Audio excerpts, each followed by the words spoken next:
There comes a moment in the journey of every nation when it is no longer content to walk among shadows. A time arrives when the fire that has long been buried beneath the ashes of invasions, poverty, and silence begins to rise again, not with noise, but with purpose. India, a land ancient and eternal, once known more for sages than for soldiers, for prayer than for power, began to stir. And in that stirring, there came a vision, not spoken from the thrones of politicians, but born in the hidden chambers of those who saw beyond their own generation. This vision was written not on scrolls or stone, but in fire. Fire that would one day leap into the sky and proclaim to the nations, India has awakened. In the decades following independence, the world watched India with doubt and with condescension. It saw a nation fractured by partition, marred by poverty, struggling to find its voice. But in the heart of that struggle, there was a remnant. Scientists, thinkers, defenders, and dreamers who did not accept the verdict of decline. They believed that India was not just a civilization of the past, but a force of the future. And so they began to build, not with applause, but with resolve.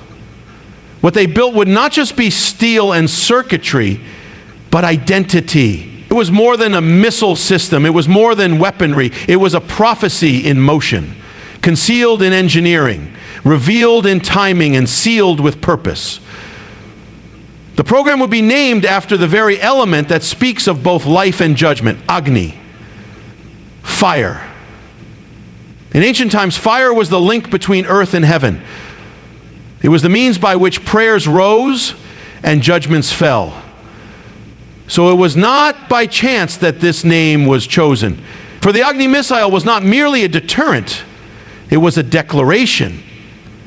That declaration thundered through the heavens the day the missile was first tested. It was not a boast, not a roar of aggression, but a trumpet blast to the watching world. India would never again be at the mercy of another's strength.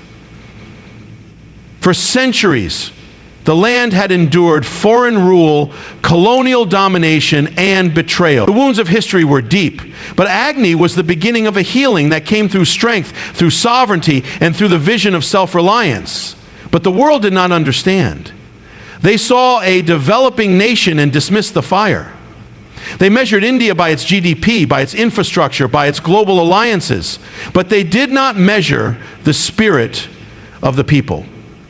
They did not measure the power of resolve. And so, as the fires of Agni were lit in the desert sands, they were unaware that a transformation had begun. India was no longer content to follow. It was no longer willing to wait for permission to rise. The missile system was not built just for military parity. It was built as a foundation for strategic autonomy.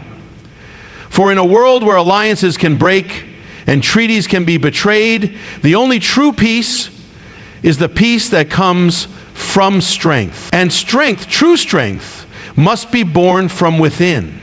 Agni was only the beginning. The system would evolve with ranges extending from regional deterrence to intercontinental reach. The message became clearer with every successful test. India had entered the realm of nations who not only defend their borders, but shape the balance of power. But even as the fire ascended, the heart of India remained rooted in dharma, in righteousness, in restraint. The missile system was never built to conquer, but to prevent conquest. Never forged to strike first, but to ensure the last strike would never be needed. It was built in the spirit of the ancient guardians, powerful, watchful, but anchored in wisdom. There is something deeply prophetic in how this system arose.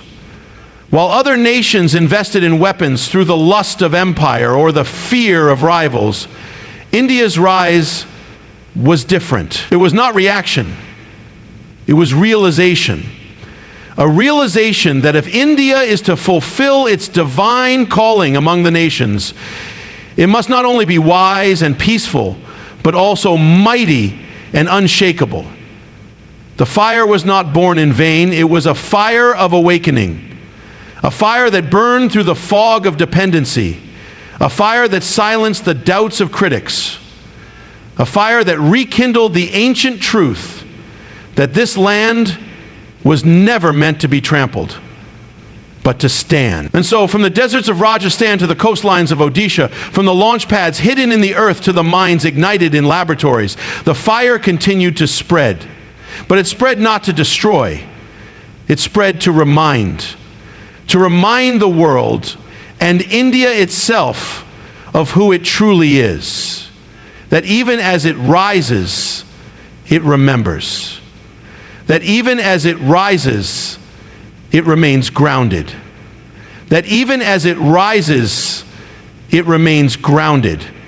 That even as it rises, it remains grounded. That even as it rises, it remains grounded. That even as it rises, it remains grounded. That even as it rises, it remains grounded. That even as it rises, it remains grounded. That even as it rises, it remains grounded. But make no mistake, the fire is real, and it will not be put out. The missile system that emerged was a tool, yes, but also a sign that the time of small dreams is over. A sign that India is not merely surviving, but ascending. A sign that while the world shakes and alliances shift, there is one nation whose rise was not built on war, but on will. That nation now stands among the great powers, not because it desired domination, but because it refused humiliation. And the fire that lit the sky on the day of Agni's first trial was more than combustion. It was consecration. The ground shook not only with force, but with fulfillment. For that which was written in fire long ago had finally come to pass, and the world could no longer look away. The missile system had done more than give India military capability. It had given India something far rarer. The voice of a global player, not through conquest, but through calling. The calling to lead not with fear, but with fire.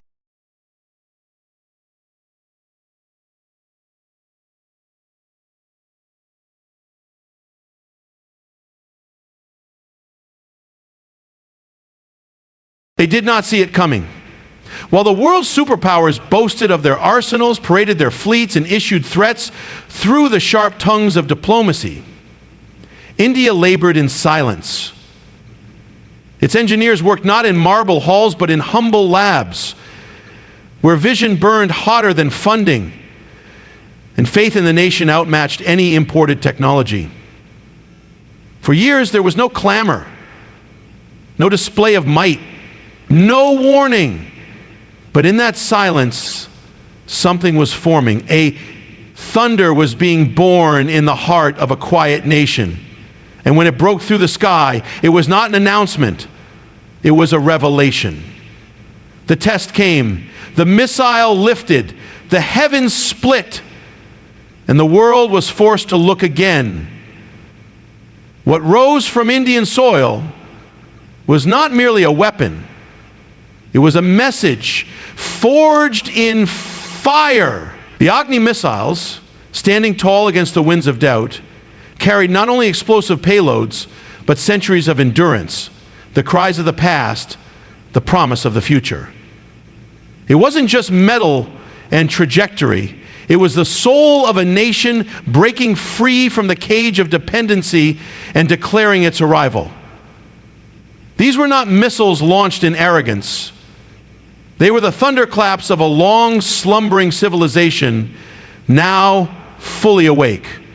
Each launch was a voice, and each voice said the same thing. We are here, we are sovereign, we are prepared. It was not about range, it was about resolve. Not about war, but about warning. The world measured missiles in kilometers, in payload, in accuracy. But India's missiles carried something else, something immeasurable. The encoded memory of being invaded, ruled, robbed, and underestimated. The quiet fury of a people determined never to kneel again. As the Agni soared, the doubters stumbled. As BrahMos screamed through the skies, the equations changed. The BrahMos, the fastest supersonic cruise missile on the planet, co-developed with a trusted ally, was more than a marvel, it was a marker. A marker that India was not alone, not isolated, but standing in alliances it chose, on terms it defined. When the world powers turned their heads, expecting to see a regional player, they saw instead a rising center. A nation that had not only built its own deterrence, but done so with precision, discipline, and purpose. This was no accident. It was no anomaly. It was the harvest of decades of patience. When sanctions tried to choke progress, India improvised. When technology was denied, India invented. When the doors were shut, India dug tunnels beneath them. It did not complain, it did not beg. It built. In the deserts of Pokhran and the test ranges of Chandipur, the skies bore witness to a shift in history. The missile trails were not just plumes of smoke. They were pillars of fire, rising in defiance of limits, in defiance of second-class status. Each launch, each trial, each victory, without fanfare, echoed a message across continents. India would write its own script. In that silence came thunder, and the world had no choice but to listen. What once was dismissed as a sleeping giant was now a calculated force, a force that did not seek to dominate but refused to be dismissed. The missile system was more than defense. It was a doctrine, a statement, a pillar on which India would stand, not to cast a shadow, but to be seen. The Agni series became a spectrum of strength, from short-range readiness to intercontinental capability. And with each phase, India's voice grew firmer. But it was not the voice of a conqueror. It was the voice of a guardian. A nation prepared not to strike first, but to ensure it would not be struck down again. Even as the systems evolved, from land-based to sea-launched, from single to multiple warheads, there remained a remarkable restraint. India held the sword, but did not swing it, possessed the fire, but did not burn. Such power wielded without arrogance is rare, but India's purpose was not destruction, it was deterrence. A silent shield rather than a screaming blade. It was strategy fused with sanctity. This silence was misunderstood by many. Some mistook it for weakness, others for indecision, but those who understood the deeper rhythms of history knew otherwise.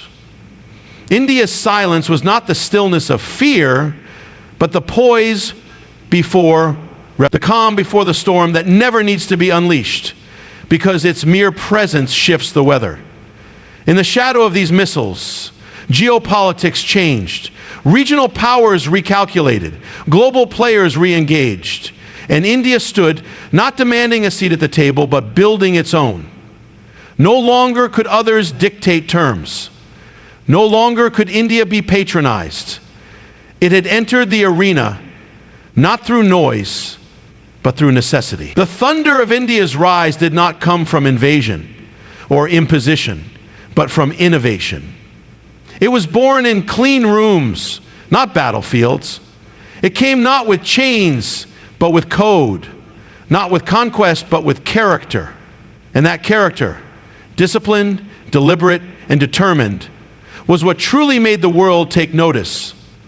For in a world of instant headlines and shallow threats, India had done what few nations could. It had built power without losing its soul.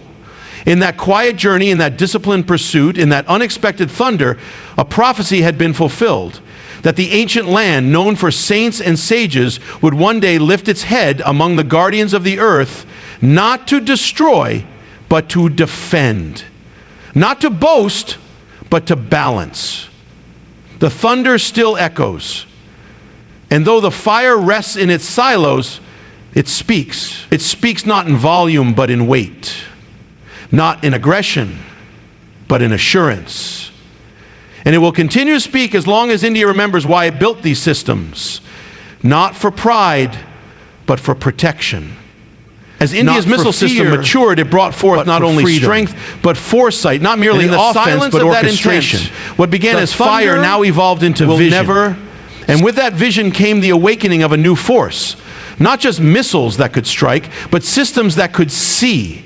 The guardians of the sky were no longer myths told in epics. They had become living sentinels, embedded in algorithms, guided by satellites, rooted in earth but watching from the heavens. India, a land that once looked upward to seek the blessings of the divine, now looked to the skies with purpose, to defend, to discern, and to deter. The development of its missile program went hand in hand with something even more formidable, a layered shield of defense. The ballistic missile defense system was conceived not merely to catch what was hurled at the nation, but to see it before it came, to judge it before it struck, and to neutralize it in the air before it could kiss the soil. The defense grid India was building did not speak loudly on global stages, but in the silence of its advance, it sent tremors across the strategic minds of the world. It was one of only a handful of nations on Earth that could intercept incoming ballistic threats at multiple stages, both in the exo-atmospheric layer and within the atmosphere. The guardians of the sky had risen, and they were neither angels nor weapons. They were minds, systems, doctrines, and readiness. The BMD system was not the only eye in the sky. India's network of satellites, part of both its civilian and defense architecture, expanded with a precision that shocked those who once dismissed it as the underdog. What the world did not see, India had already seen. What others tried to guess, India was already tracking. With the help of the Integrated Guided Missile Development Program, a framework was born where offense and defense did not conflict. They complemented. The system was proven to be profitable. It was also proven to be profitable. There was nothing for white boards that did not work. The world did not see. India had already cracked the code of DNA, the code that was born from the secrets of India. And they were now fully featured. And the code that was born from the secrets of DNA, the shield and the sword were no longer separate, but coordinated. It was not just a missile here or a launcher there. It was a vision unified across land, sea, and air. The Agni missiles stood tall on mobile platforms, able to move without warning, ready to launch within moments. The Prithvi system offered agility, fast response, and accurate strikes. BrahMos brought unmatched speed and devastating penetration. But behind them, wrapped around them, was something greater: control. Real-time data flowed between satellites, command centers, and launch units. Artificial intelligence was being trained not only to act, but to anticipate. Hypersonic testbeds were being prepared not just to meet the future, but to outrun it. India was not merely building missiles anymore. It was designing intelligence into its arsenal, breathing judgment into its steel, embedding strategy into every wire, every circuit, every orbit. Its air defense systems became multi-tiered: long-range detection, mid-range interception, short-range neutralization. The guardians were layered, not in arrogance, but in depth.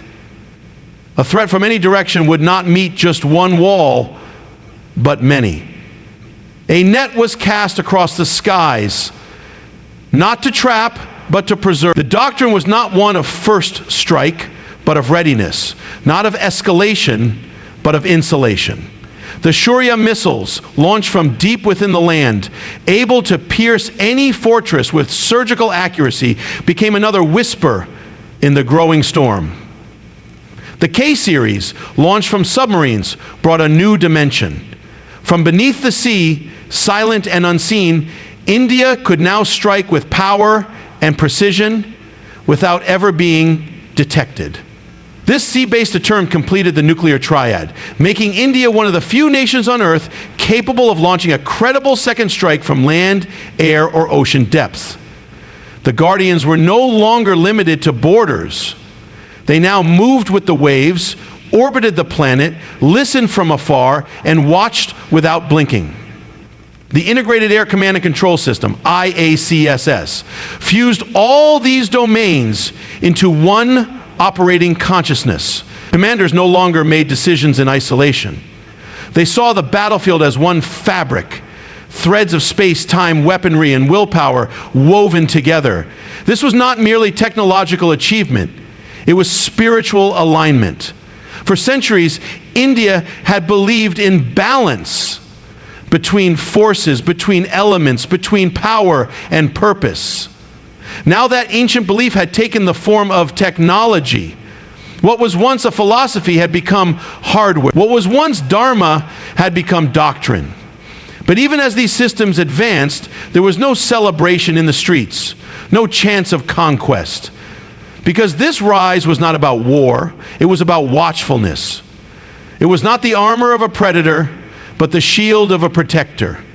And every new system, every new test, every successful trial was marked not by boast, but by solemn understanding. With power comes accountability. With visibility comes responsibility. The eyes of India had become sharp, but they were not the eyes of aggression, they were the eyes of vigilance. And this vigilance was born not from paranoia, but from history.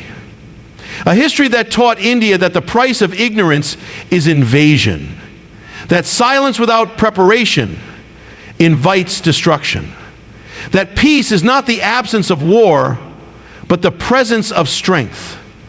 The guardians of the sky were now also guardians of the nation's soul. For every missile that stood ready, there was a prayer that it would never be used. For every interceptor that waited, there was a wish that it would never have to rise. But if it came to it, if the heavens darkened and the enemy dared to strike, then India would not tremble. It would respond not with rage, but with resolve. Not with haste, but with precision. And the world would remember once again that this ancient land was no longer vulnerable, that its skies were not open to attack, that its peace was not passive. The guardians of the sky were awake, and they would not sleep again.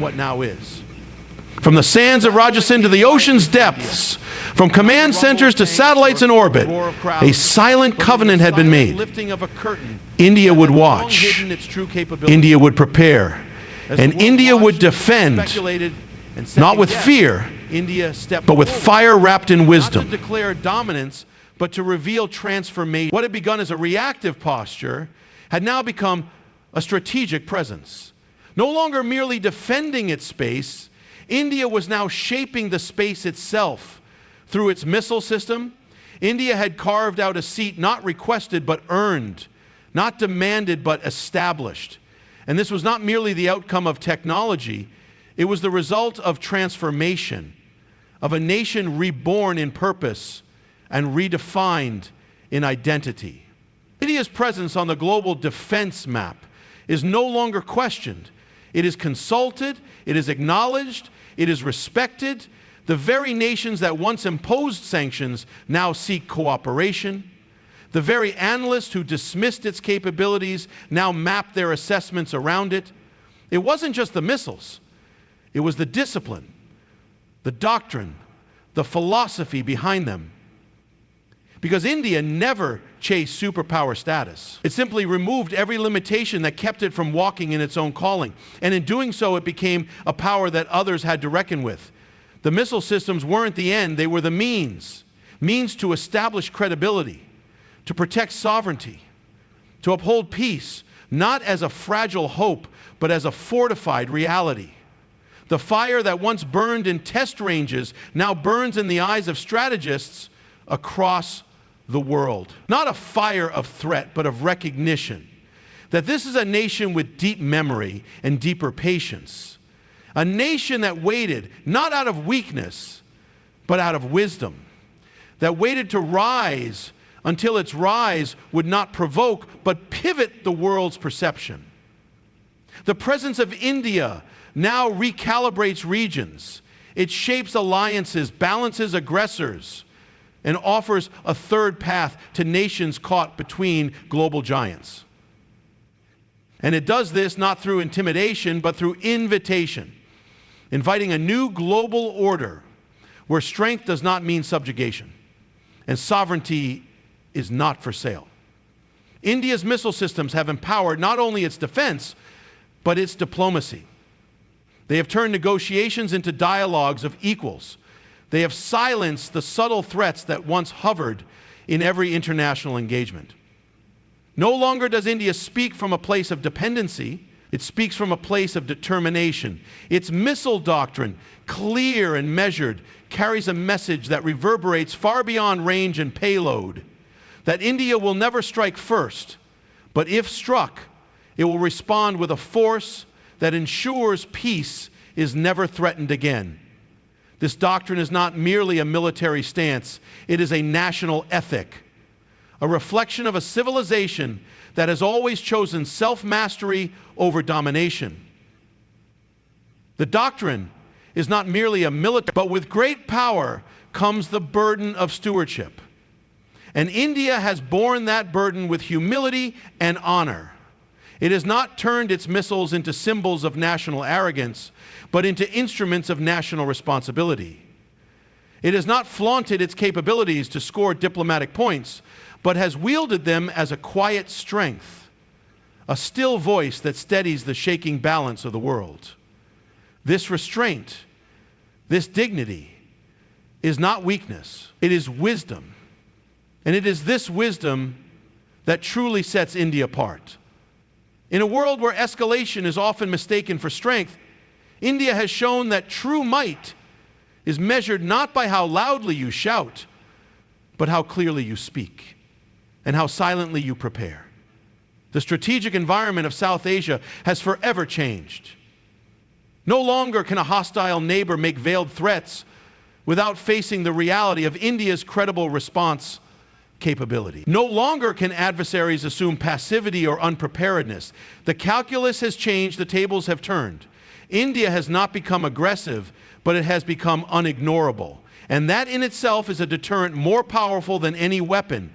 For the threat of overwhelming retaliation is not simply about destruction. It is about the knowledge that aggression will cost more than it could ever gain.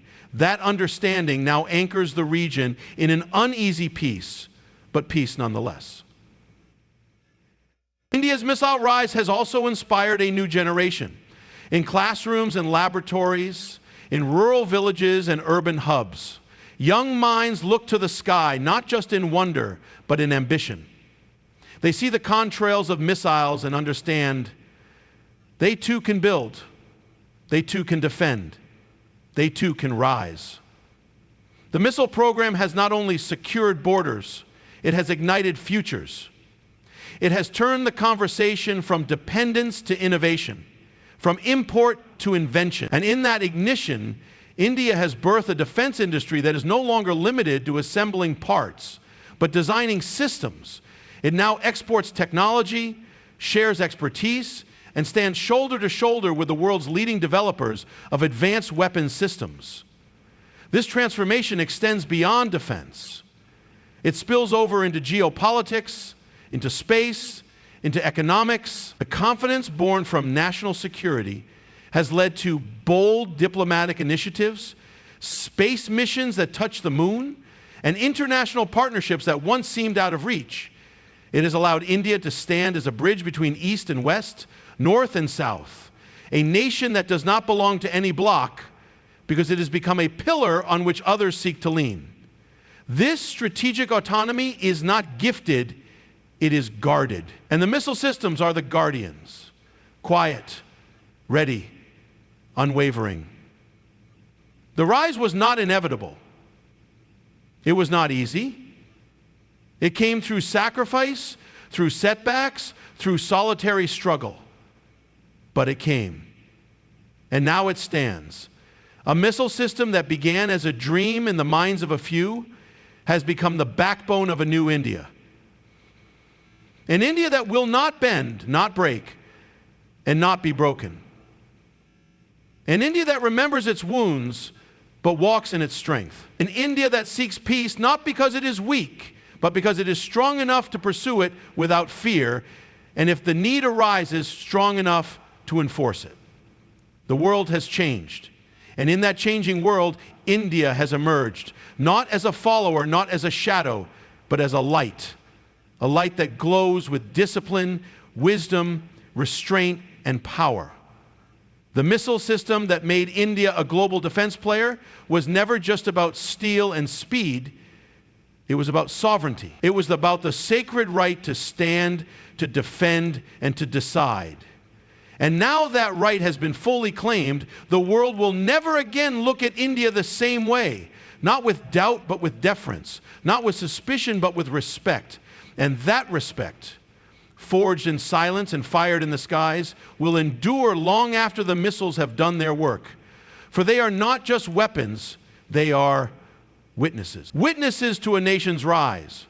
Witnesses to a destiny fulfilled.